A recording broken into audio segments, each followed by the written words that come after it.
Hi, our guest today is Michael Dundas, the president and CEO of Sira Naturals, which is located in the Bear Hill section of town, which is currently a marijuana cultivator. Mike, welcome. Welcome. Thank you so much for having me. So you are the town of Milford's only marijuana cultivator, Apparently that is true. and you're supplying your own medical facilities in 3 other area towns, correct? What towns are there? That's correct. So we have the Milford facility, and then we have dispensaries in the city of Cambridge, in the city of Somerville, and in the town of Needham. Needham. Okay.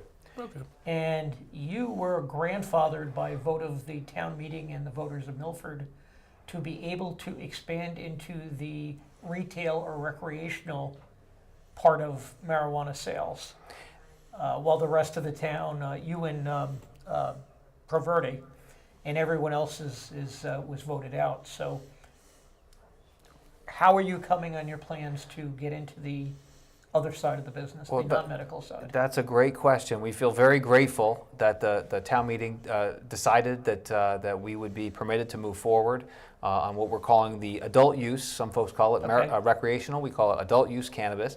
On the cultivation and manufacturing businesses only. So we do not plan to operate a retail facility in the town of Milford. But we are planning to cultivate and manufacture marijuana-infused products at the Milford facility, and those would be for sale at our dispensaries in Cambridge and Somerville. So you'll be able to sell not only medical marijuana at those facilities, but also recreational. That's correct. So anybody with a medical card would go to the medical side. Will it be separated, the two facilities? They will be somewhat separated. So in other states, Colorado and California, for example, they actually require complete separation of buildings. Like you could have a single building, but you'd have to have 2 entrances and 2 separate exits. Here in Massachusetts, they have a less stringent approach. So there'll be a segment of the facility that will be for recreational or adult use. There'll be a segment of the facility for medical use. There really is no adult use yet going on in the state, though. Well, cannabis has been decriminalized for a long time, but there are no commercial adult use sales yet. So the commercial adult use licenses have been applied for by a number of organizations, including ours, and we expect the Cannabis Control Commission, which is the new regulator for cannabis in Massachusetts, will start issuing those licenses sometime around July 1st. Okay. Now, during the period Milford was voting, or right after it, you held 2 forums to kind of explain what you do. Which I almost wish you were done like 2 years ago, because it might have solved you a lot of problems. But yes, indeed. Because a lot of people thought you were just, selling a leaf product right out of there for anybody. That's right. But in any event, you mentioned the one I attended that you were contemplating building a second cultivation facility in Milford. So that was about a month ago. Have you reached any conclusions on that yet? We have not yet reached any conclusions. So we're looking at the marketplace. We don't know yet. As I said, the first licenses haven't even been given yet. So we're going to be keeping a close eye on the market, and we'll make a decision probably in the next 3 to 6 months about whether or not to build an additional facility. Now, what happens, now there's the regulations and testing and efficacy of medical marijuana is very specific, and you have to follow very strong and very specific regulations for microbes and all that kind of thing. That's right. Will the same regulations be applied to the recreational? In fact, yes. So Didn't the state actually set a THC level? They did not set a THC level per se, but they basically took the medical marijuana testing requirements and moved them over onto the adult use recreational side as well. So it's actually the same stringent requirements for adult use cannabis as it is for medical. But they ruled out children's products, didn't they not? Or marketing aimed at children. They did, and that's true also on the medical side. So no marketing to kids is allowed, and we think that's a good thing. So no candy, no... No candy, no... I mean, when you say no candy, what does candy mean? What they really say is no flashy marketing that would be attractive to kids, no mimicking of popular candy-type products, that kind of thing, which there was some of in other Western states when the recreational marijuana programs first rolled out. Some of the restrictions that they added to the recreational side are in the nature of the size of the serving. So there is a limit on the THC content per serving. Okay, per serving. And then there are a limit to the number of servings that can be in a single package. That's not true on the medical side. Oftentimes we see medical patients who need higher doses of THC or CBD or other cannabinoids, so those will not be available to the recreational user. Right, there's a tremendous amount of different names for the medical marijuana. I mean, like Mayflower and strawberry and blueberry. I mean, they have, some of the names are really strange. It's true that the cannabis plant grows in hundreds of different varieties, each a little bit different. And they're different from a morphological perspective, meaning they look different, the shape of the leaves are different, and the flower formations are a little bit different, but also the cannabinoid profiles are different. Right. So the varying levels of THC or CBD or CBG, CBN, those are all different. And so that has created this wide variety of different types of marijuana we call strains of marijuana, each with its own unique name. Right, and they also have different effects on people who use the medical marijuana. That's correct. Yeah. Yeah, that's really kind of interesting. Now, will that same information be available on the recreational marijuana?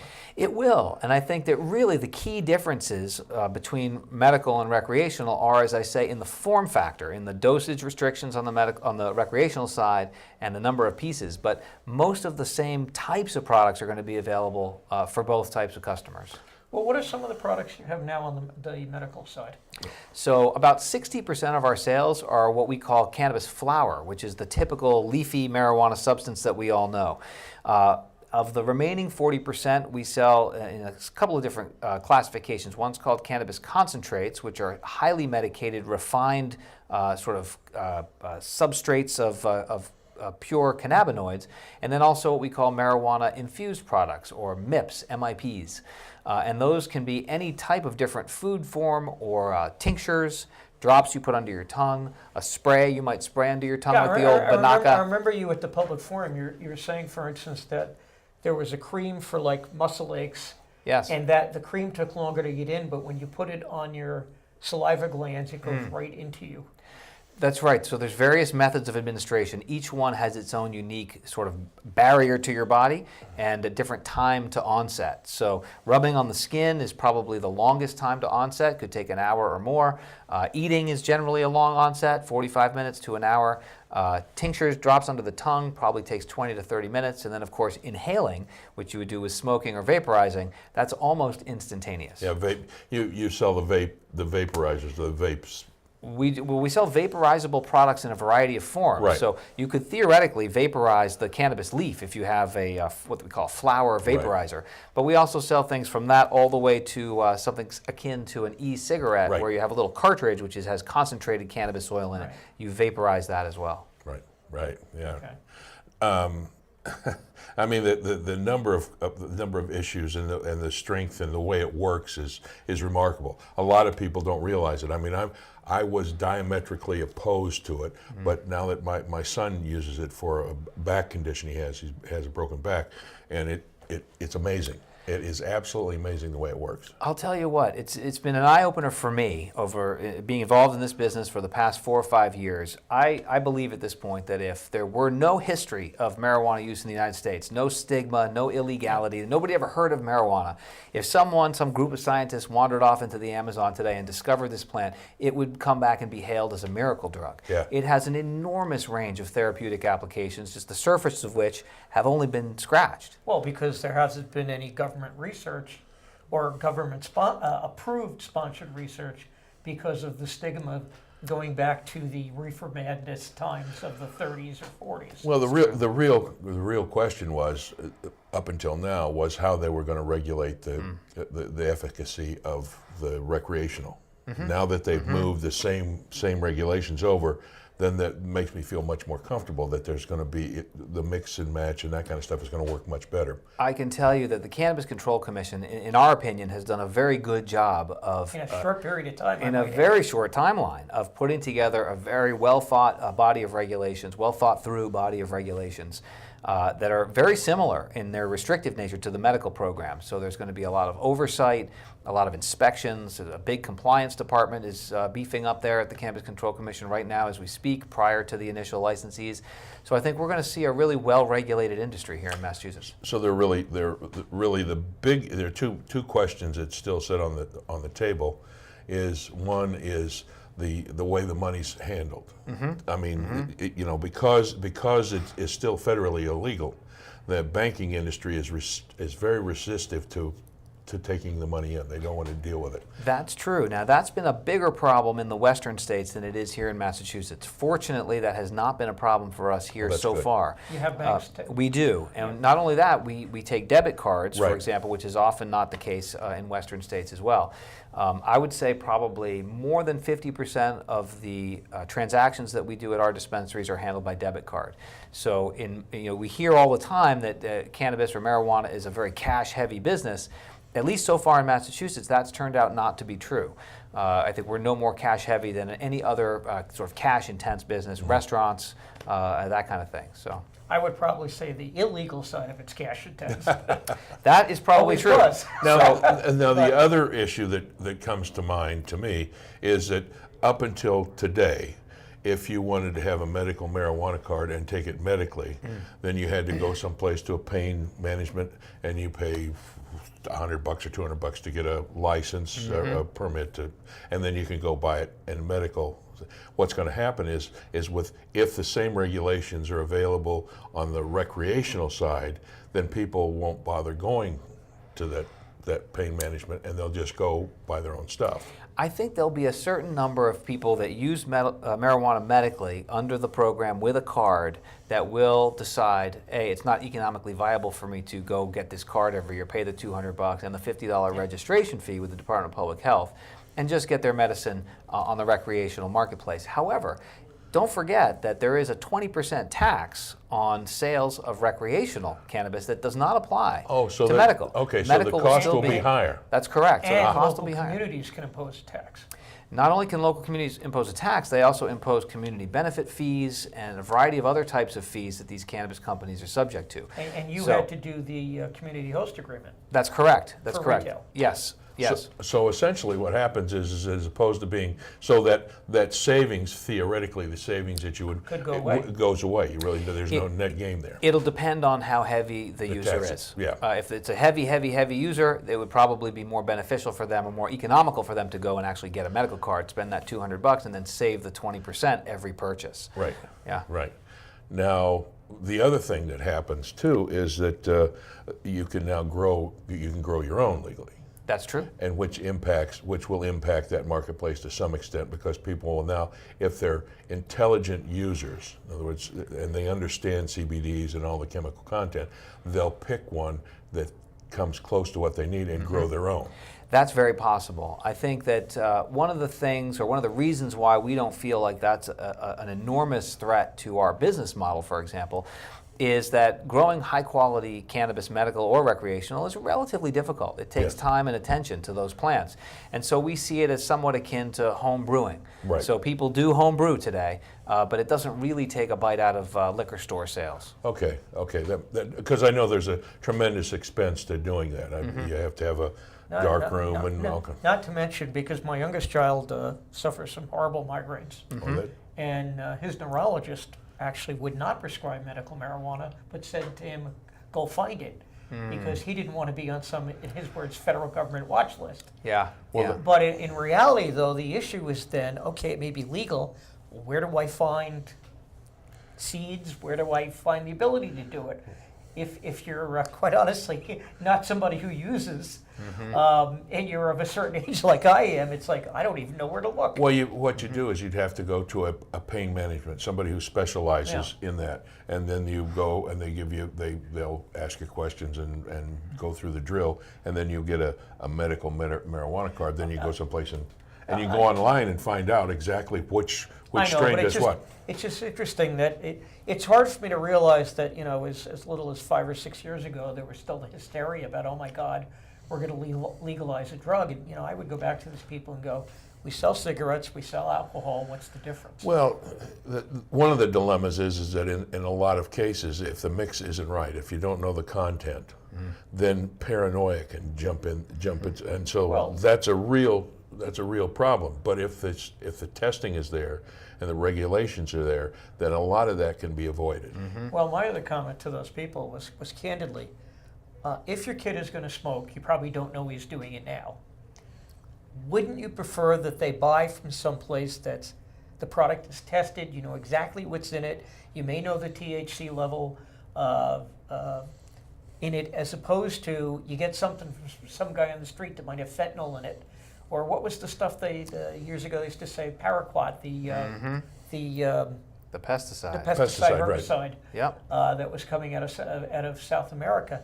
I'd at least rather have somebody I know getting it where at least it's tested and vetted. Agreed, 100%. I think that's why the testing requirements and the stringent regulations are so important to our regulated market. I think it's extremely important. Now, one of the things that's come up is mold. Mold content, Yeah. and they've done some tests in different places that have been medical growth, and some of them have contained mold. That's correct. And that's a significant issue that if you go deep into it. Yes, there's no question about it. Growing cannabis How is do you very handle that? well. Growing cannabis is very difficult to do in the Northeast environment. So typically, this plant grows wild in the dry, arid regions of Northern California and some regions of the Middle East. So to try to do it here in Massachusetts, we have to build an elaborate indoor cultivation facility where we're essentially trying to mimic those environmental conditions. You're growing in a controlled environment. That's correct. So the key to reducing mold and yeast pathogens like that is Right. to keep the humidity levels very low, which is a difficult thing to do in an enclosed horticultural environment. Almost every ounce of water that you put into those plants to feed them gets transpired out the leaves at some point in the subsequent 2 or 3 days. So we need an enormous amount of mechanical dehumidification to pull that moisture out of the air. And in fact, that's one of the more difficult design parameters for these types of marijuana cultivation facilities, is to figure out the heating, ventilation, and air conditioning systems required to maintain those tight environmental parameters. Yeah, so it's not just you've got a couple of rows of dirt and you're planting some stuff and growing it. It's not. It's not. Now, the Cannabis Control Commission, in its wisdom, has created license types, what they're calling the craft cultivator license types, that they envision farmers to actually grow cannabis outdoors here in Massachusetts. I think it can be done, but it's much more challenging than growing it out west. Yeah. Interesting. These are all things that Things you never think of. Well, the interesting part about it is that, and the other piece of it is CBDs and all that stuff, the mix there. That I mean, it takes. You know, what's the medical side? What's the more hallucinatory, or I don't know what you'd call it, side? Well, a lot of folks, I think, make so they conflate the idea that that THC is for recreational and CBD is for medical. No. And I think that that is it's an oversimplification Right. of what this medicine has to offer, what this substance has It's to a offer. mix. It's a mix of the two, and you really really is. have to understand those two elements. And you balance them And in you certain balance. ways to get certain Correct. products. The content of each one has a different effect. So it's exactly really, right. I think it's. Really It's is really better kind living of. through chemistry. What a nice thing to say. Al, I'm surprised how much you know on this subject. Well, no, it's because my son is really, as a result of his need for it and what it's done for him, I've gotten a lot more information. Because as I said, I was diametrically opposed to it, but once I saw the results and how it's affected him and how it's helped him out. You know, I think we've seen that sort of cultural sea change happening right before our eyes over the past 3 or 4 years, where folks like yourself have someone in their family, a friend, someone in their network get sick or has some kind of an ailment for which cannabis can be a viable treatment option. Well, I tell the story that my cousin was diagnosed several years ago with cancer. She told her work group where she worked that she went off to a meeting. When she got back to her desk, there were 20 Post-it notes from fellow employees saying, if you need stuff for the nausea, and she had 20 different names and phone numbers, and she was amazed. She actually called me up going, I cannot believe it's this widespread. But it was, people know if you have cancer, it worked. Well, I didn't mean to cut you off half-set. No, that was You can go. couldn't It's say that. interesting. You can go online, and you can go through 500 different, and it tells you exactly what the medical quantity and what it does, how it helps, what things it focuses Yeah, on. turns out my cousin didn't need it, but the fact that many people suggested really helped her, because most people, just as you said, you can inflate certain things. Most people automatically assume, oh, I'm going to have terrible nausea with my chemo drip. She was lucky she did not, but It's absolutely amazing, and I'm really surprised. And my concern all along has been, and you've cleared that up, is how the recreational stuff was going to be measured and how it was going to be checked for its quality and content. And if they're going to use the same stuff they use in medical marijuana, then a lot of concern goes away. Yeah. So Mike, you've been in this business, you said, about 4 or 5 years. It took a long time to get your cultivation facility permitted and up and running. What's the biggest issue, I'd say, other than people not really understanding it? What are some of the other biggest issues you faced in getting this business off the ground? I think probably the biggest one was raising the capital to do it in the environment that we were in 2, 3, 4 years ago. That environment is changing somewhat, but these types of facilities, these types of businesses are very capital intensive to build. As I say, we've got to build this big cultivation facility with a lot of mechanical and electrical components to it. It's difficult to design, expensive to build, and expensive to operate, quite frankly. And so I think And you have, what, 28,000 square feet? the footprint of our building is 24, and then we've got a 6,000 foot mezzanine, so 30,000 feet of production space. Wow. And it's extraordinarily expensive. So for small businesses, for entrepreneurs that are looking to get into the space, the barriers to entry are almost insurmountable, which is really too bad, because I think it's an industry that is ripe for innovation. It's an industry that is in need of a professional elevation. As it transitions from an illicit marketplace to a legitimate regulated marketplace. And in some ways, this is what spawned the idea of this Sira Accelerator program. Yeah, I wanted to ask you about that, so explain that to us. So what we've decided to do is, based on the experience that we had and the facility that we built, and looking at the landscape, the regulatory landscape, the type of licenses that the Cannabis Control Commission are going to be issuing, which are not just cultivation and product manufacturing and retail licenses, but also a special class they call micro businesses. So small businesses of those 3 types have a separate license class where they get special privileges under the statute. And so what we thought was, hey, look, it's great to be able to offer these small business licenses, but what good is it if small businesses can't get to market fast enough because the barriers to entry are too high? Right. So having the experience that we had, we've decided to create this program, which is essentially like a business accelerator in any other industry. We've seen it in high tech, for example, Silicon Valley, where we will take small businesses that have a product prototype, an idea for a cannabis product, bring them into our facility, have them use our equipment in our facility to help develop their products, and also give them some executive mentorship, some advice, some strategic decision-making Of course, you ideas. get to sell them the marijuana.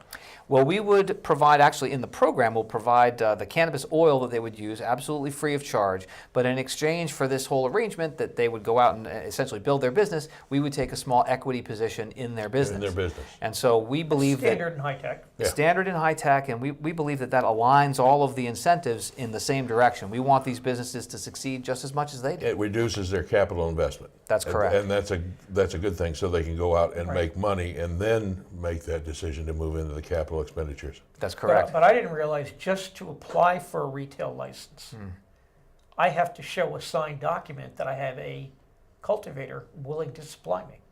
If you're looking for retail only, Yes. yeah. And I think if you're looking for manufacturing or for cultivation, you have to have a building under agreement. You have to have some kind of a lease or an ownership interest in the facility. That can be very expensive to maintain prior to operations. And of course, you have to be able to show that you have the wherewithal to build it. So your ROI is very long on this business. It is longer than I first anticipated. I can tell you that. But I think we've worked very, very hard, and we've gotten very lucky along the way as well. But we've had some modicum of success at Sira, and we're really excited about sharing that with other folks. Well, I think you're lucky that the town of Milford, for example, I don't think there are a lot of objections when you first came in and talked about building the cultivation facility. And at the time, you were also going to be a dispensary. That's Milford. correct, yes. And I think we've had a wonderful experience in Milford, I have to say. Notwithstanding all of the issues that came up several months back, I think, in fact, when the town moved to ban adult use establishments in town, I think part of that was largely because we had kept such a low profile, nobody even knew we were there. They didn't realize that they were also potentially banning our business. Right. So we got together with the folks that had pushed for that, Right. for that ballot initiative, worked out a compromise, and I think we feel very, very good about it. We've never felt closer to the town of Milford, and we felt pretty close before. So I think we've got a great relationship going forward with the town, and we're very happy to be here. That's great. Yeah. And I have to say, one, you're at the end of a dead-end road, and two, the security is there because you're surrounded by quite a bit of fencing and cameras and things like that. Indeed, the Department of Public Health requirements, as are the Cannabis Control Commission requirements for the adult use facilities. Same thing. Very, very stringent. Same thing, exactly. So now, if you don't have to have the separation between medical and recreational, I'm sorry, adult use, how do you know when someone's coming in that's got a medical card? So at the entranceway to all of our dispensary retail facilities, we have sort of an airlock. You can come in the first door, and look at the card, but you can't get in the second door until you check in with your ID. Right. So And that's if the medical one. it'll be a medical card for medical patients, in which case we would check them in through the DPH, Right. Department of Public Health automated system. Right. If it's an adult use user, they would just show a driver's license to demonstrate they're 21 or over. Oh, okay. Right, because that is also part of the law. That's correct. And then once they come into the facility, we would have them identified and sort of usher them to one section or to the other section. Okay, of so the- there'll be two different sections, right? That's correct. Yeah. Okay. Well, that's great. So the controls are much better than my fear was that 6 or 7 months ago was the control was going to be very laissez-faire on the recreational side. Anything but here in Massachusetts. I think the regulatory structure is strong and will continue to be so. Okay, we've only got a couple of minutes left, Mike. Where do you see this industry, for want of a better term, which it is, going in the next couple of years? I have to say that being in the cannabis industry, there is no shortage of puns out there. I'm going to lay one on you now. I think the industry is going to continue to grow, and I think that we've seen just sort of scratch the tip of the You're iceberg. not blowing smoke on that. I'm not blowing smoke. I think we've seen just the tip of the iceberg here on the medical side. We know that there are hundreds of applicants for recreational adult use licenses. Again, it's very difficult to build the businesses, so just because there's a lot of applicants doesn't mean there's going to be a lot of businesses. But Right. I think that the commission has set an appropriate regulatory framework to help guide that in an orderly, professional manner. And with organizations like ours and others sort of helping to shepherd the new applicants through the process, I think we're in for a really interesting time in the next 3 to 5 years. Do you have companies taking advantage of your accelerated program right now? We haven't started the program yet, so we made the announcement last month. We're getting the final documentation together. We hope to accept the first applicants in July. Oh, wow. Okay. Well, Mike, we're just out of time, so thank you for coming in. And we wanted to have you here for a long time. I know you wanted to get through all the voting and get the business up and running, but we really thank you for coming Thank you. in. And please keep us informed if you decide to build another facility. We'd love to report on that. Yes. I sure will. Thanks so much for having me. Do you have any plans for another medical facility anywhere? We're capped, so we're only allowed to operate up to 3 Oh, really? medical Oh, wow. dispensaries. So we have the statutory limit. We're not allowed any higher. Okay. Thanks very much. Yeah. Thank you very much. Thank you.